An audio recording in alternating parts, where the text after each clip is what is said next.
नमस्कार, बुलेटिन में आपका स्वागत है। आपके साथ मैं दीपेश बरगल। चलिए खबरों की शुरुआत करते हैं और बात मध्य प्रदेश में मिल रही है कोरोना पॉजिटिव मामलों की। प्रदेश में आज कोरोना के 65 नए मामले सामने आए हैं। प्रदेश में 2165 कोरोना पॉजिटिव मरीज अब तक मिल चुके हैं। अब तक 112 की मौत हो चुकी है, 352 रिकवर कर चुके हैं। इंदौर में आज 31, उज्जैन में आज 13, भोपाल में 14 नए मरीज मिले हैं। देवास, रायसेन, होशंगाबाद, जबलपुर में एक एक पॉजिटिव मरीज मिला है। तो धार में 3 कोरोना पॉजिटिव मरीज मिले हैं। इंदौर में अब तक 1207 मरीज मिल चुके हैं, जिनमें 60 की मौत हो चुकी है, तो 132 रिकवर कर पाए।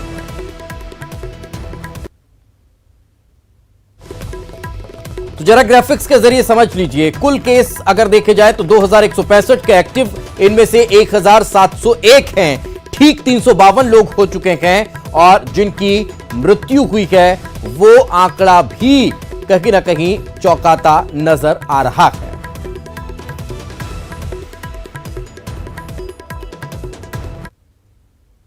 बात जबलपुर की करते हैं। कोरोना का एक और मरीज जांच रिपोर्ट में पॉजिटिव पाया गया है। जबलपुर में अब मरीजों की संख्या 69 हो चुकी है।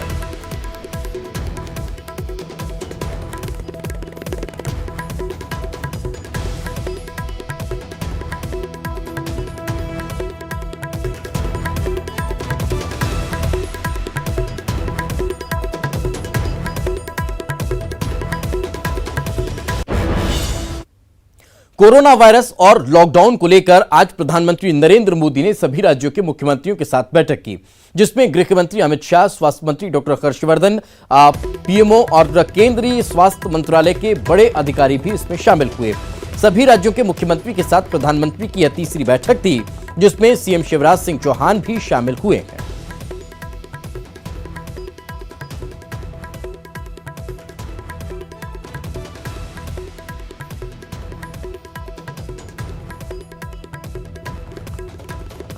वीडियो कॉन्फ्रेंसिंग में सभी मुख्यमंत्री जुड़े थे, लेकिन इसमें केवल 9 राज्य के मुख्यमंत्री को बोलने का अवसर मिला। उसमें नॉर्थ ईस्ट के जो मुख्यमंत्री हैं उनको ज़्यादा अवसर मिला, जो छोटे राज्य हैं उनको ज़्यादा अवसर मिला। बड़े राज्य में तो बिहार है, गुजरात है, इनके मुख्यमंत्री को बोलने का अवसर मिला है।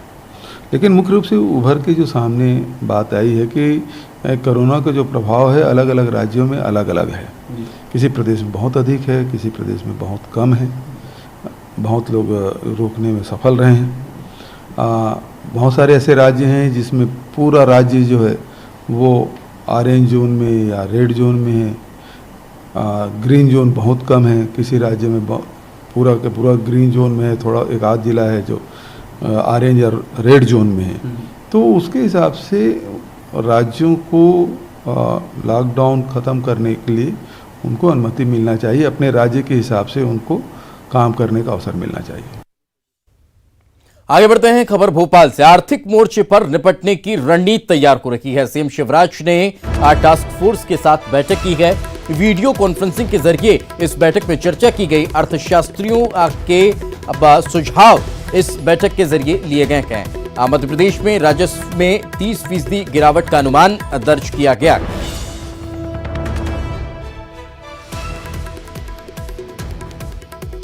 और ज्यादा जानकारी के साथ इस वक्त हमारे सहयोगी शरद हमारे साथ जुड़ चुके हैं। शरद, किन किन महत्वपूर्ण मसलों पर चर्चा हुई इस वीडियो कॉन्फ्रेंसिंग के दौरान? तो देखिए दीपेश, लॉकडाउन के बाद ये अनुमान लगाया जा रहा है कि आर्थिक मोर्चे पर जो राज्य सरकारें हैं उनके सामने चुनौती आ सकती है। इसी को लेकर मध्य प्रदेश सरकार ने भी एक टास्क फोर्स बनाई है, जिसमें जाने माने जो अर्थशास्त्री हैं उनको शामिल किया गया है। मुख्यमंत्री शिवराज सिंह चौहान ने आज उनके साथ में एक बैठक की और उस बैठक में इस बात को लेकर विशेष तौर पर चर्चा की गई और मंथन किया गया कि लॉकडाउन के बाद के जो आर्थिक हालात होंगे उनसे आखिरकार सरकार कैसे निपटेगी। इसी में कुछ सुझाव भी दिए गए हैं अर्थशास्त्रियों को और कुछ स्थिति भी मध्य प्रदेश की आर्थिक स्थिति को लेकर स्पष्ट हुई है, जिसमें ये अनुमान लगाया जा रहा है कि हो सकता है कि जब लॉकडाउन खुले और आर्थिक गतिविधियां शुरू हों तो जो राजस्व की हानि है मौजूदा स्थिति को देखते हुए वो करीब 30% की कम हो सकती है सरकार के लिए। और ये जो अगर हम अनुमान लगाएंगे पैसों में तो करीब 26,000 करोड़ रुपए का ये राजस्व होता है। तो इतना बड़ा जो आर्थिक मोर्चे पर नुकसान हो रहा है उसकी भरपाई आखिरकार कैसे की जाए। तो इसमें कुछ सुझाव इस तरीके से भी आए हैं कि केंद्र से करीब 1 लाख करोड़ रुपए का जो पैकेज है, आर्थिक पैकेज, उसकी जरूरत राज्य सरकार को पड़ेगी।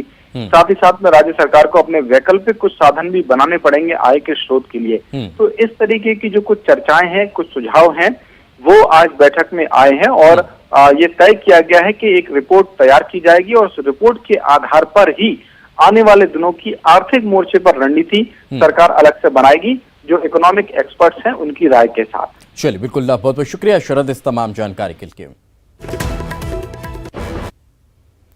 आगे बढ़ते हैं और अब बात हरदा जिले की करते हैं। 23 लोगों को क्वारंटीन किया गया है। 3 डॉक्टर, 20 स्टाफ नर्स क्वारंटीन किए गए हैं। होटल राज रेसिडेंसी में इन्हें क्वारंटीन किया गया। कल हरदा में एक कोरोना पॉजिटिव केस सामने आया था, जिसके बाद एहतियातन ये कदम उठाए गए।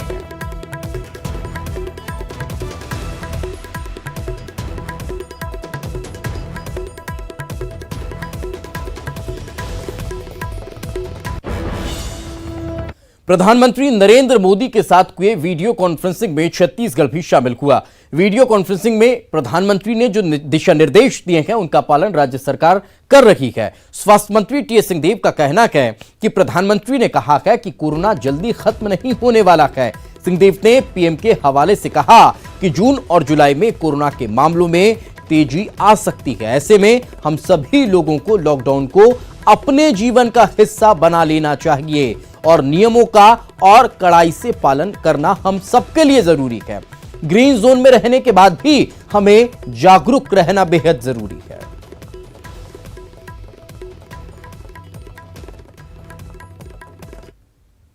जो शब्द थे वो एकदम स्पष्ट थे कि ग्रीन जोन आज हैं, सौभाग्य से हमारे यहाँ है, बल्कि उन्होंने कहा कि एक तीर्थ जैसे जगह इसको मानिए कि आज हम सौभाग्यशाली हैं कि ऐसे स्थान सब देश में 300 जिलों में ग्रीन जोन वाली बात है।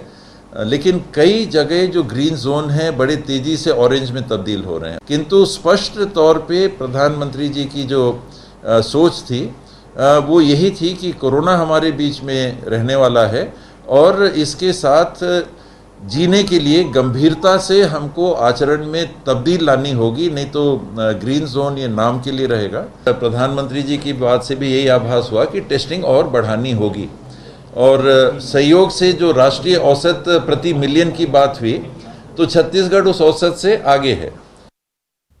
सीएम शिवराज सिंह चौहान ने जीवन अमृत योजना की शुरुआत कर दी है। मंत्रालय में योजना की शुरुआत हुई। योजना के तहत आयुष दवाओं का वितरण किया जाएगा। दवा और काढ़ा के जरिए कोरोना से लड़ने की कोशिश होगी। संक्रमित इलाकों में इस काढ़े को बांटा जाएगा। आयुष और वनोपज संघ मिलकर इसे तैयार कर रहा है। तकरीबन 25 लाख पैकेट बनाकर इनका वितरण होगा। कोरोना से लड़ने के लिए ये अनूठी योजना तैयार की जा रही है, जिसके इस्तेमाल से रोग प्रतिरोधक क्षमता लोगों की बढ़ेगी।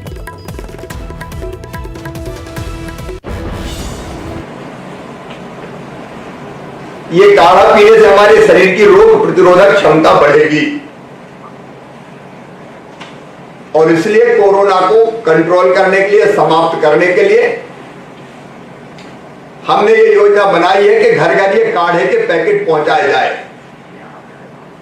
ये काढ़ा और कहीं नहीं, मध्य प्रदेश लघु वनोपज संघ बनाएगा। पीपल्स और काली मिर्च को समान अनुपात में कूटकर बनाया जा सकता है। ये रोग प्रतिरोधक क्षमता तो बढ़ाएगी। कोरोना के साथ साथ सर्दी, जुकाम, खांसी में भी लाभप्रद होगा और इसका कोई भी दुष्प्रभाव नहीं है, साइड इफेक्ट नहीं है, इसलिए हम सबके लिए बहुत उपयोगी है। वहीं मध्य प्रदेश सरकार ने एक और बड़ा फैसला लिया है। रिटायर हो रहे अधिकारी कर्मचारियों की सेवा अवधि को बढ़ा दिया है। दरअसल 30 अप्रैल को जो अधिकारी और कर्मचारी सेवानिवृत्त हो रहे थे, उन अधिकारी कर्मचारियों को 3 महीने की संविदा नियुक्ति पर अपनी सेवाएं जारी रखना होगा।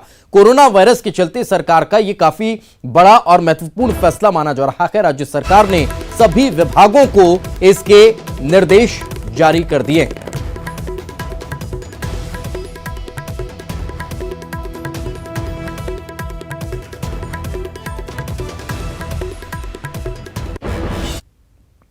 तो वहीं स्वास्थ्य मंत्री नरोत्तम मिश्रा ने आज मीडिया से खास बातचीत की। प्रदेश में सरकार ने जांच की क्षमता को बढ़ा दिया है, ये उन्होंने कहा कि सरकार ने सर्वे के लिए एक स्पेशल टीम बनाई है जो प्रमुख जिलों में जाकर कोरोना संक्रमित इलाकों में कैंप लगाएगी। वहीं उन्होंने कहा कि अब तक 32,000 सैंपल में से 28,000 की रिपोर्ट आ चुकी है, जबकि 4,000 की रिपोर्ट आना बाकी है।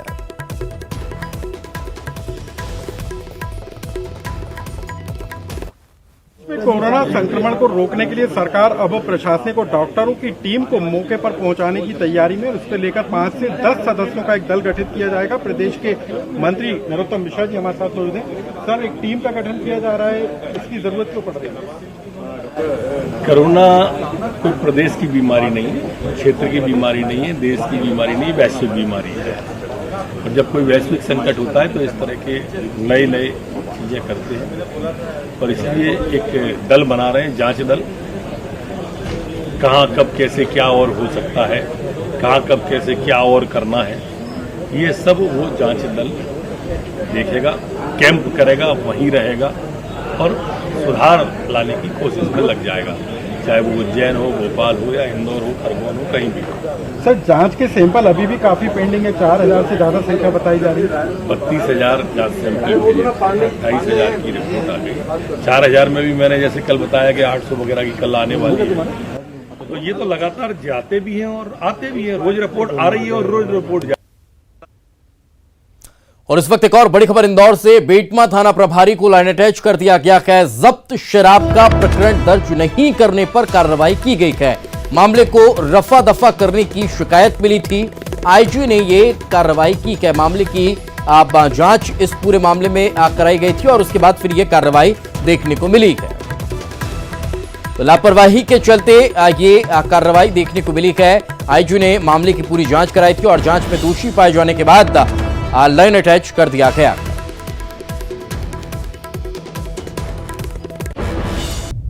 ब्रेक के बाद एक बार फिर आपका स्वागत है और बड़ी खबर उज्जैन से मिल रही है। सिक्योरिटी गार्ड की हत्या कर दी गई है। हत्या का सीसीटीवी सामने आया है। शहर में कर्फ्यू के बावजूद हत्या का मामला सामने आया। अब पुलिस पूरे मामले की जांच में जुटी।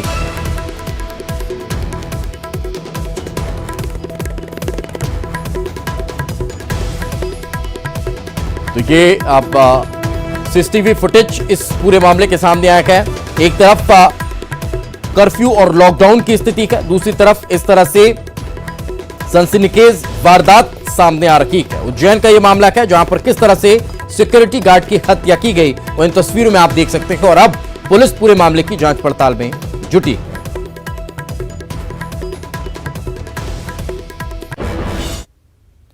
कोरोना को लेकर कोई कंफ्यूजन न रखे, लोगों को सही और सटीक जानकारी मिलती रहे, यही वजह है कि न्यूज 18 ने कोरोना कंट्रोल रूम तैयार किया है, जहां पर हम दर्शकों के मन में उठ रखे सवालों का जवाब अपने एक्सपर्ट और डॉक्टर के जरिए देने की कोशिश कर रहे हैं।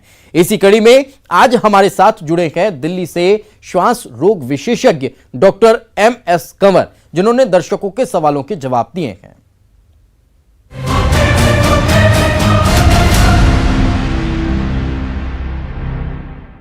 मेरा नाम आलोक कुमार है, मैं रांची से बोल रहा हूं।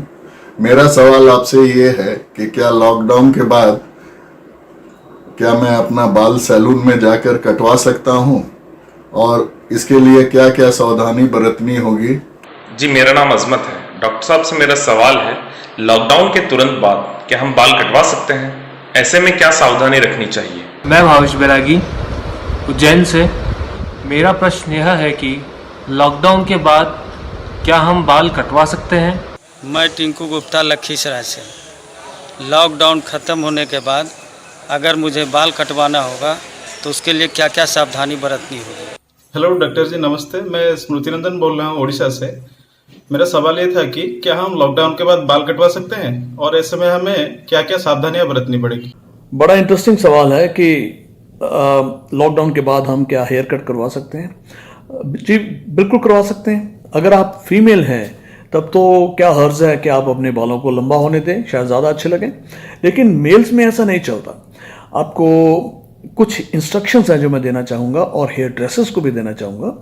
हेयर ड्रेसर्स के लिए ज़रूरी है कि वो ऐसा दिखना चाहिए कि एरिया बहुत क्लीन है और वो सोडियम हाइपोक्लोराइड के साथ में टेबल को भी, चेयर को भी, अपने औजार जो हैं उनको भी, और सैनिटाइजर से भी औजार साफ़ कर सकते हैं। ये चीज़ें बार बार दिखनी चाहिए कि सफाई हो रही है। उनको मास्क यूज़ करना चाहिए, ग्लव्स पहनने चाहिए, ग्लव्स पहने भी हों तो उसके बाद भी सैनिटाइजर यूज़ करना चाहिए। और उनको अगर वो कोई कपड़ा यूज़ कर रहे हैं तो हर क्लाइंट के लिए एक नया साफ कपड़ा यूज़ करना चाहिए, और बाहर लिखा भी होना चाहिए कि हमें किसी को कोई सिम्टम नहीं है। इससे जो भी कोई क्लाइंट आएगा ज़हनी तौर पे वो मुतमईन होगा कि उसको कोई यहाँ आने के बाद कोई बीमारी नहीं लग सकती। एज ए क्लाइंट आपको ये चाहिए कि खुद मास्क पहन के जाएं, और अगर घर से आप अपना कोई कपड़ा लेके जाना चाहते हैं, एहतियात बरतना चाहते हैं, तो उसको आप यूज़ करिए।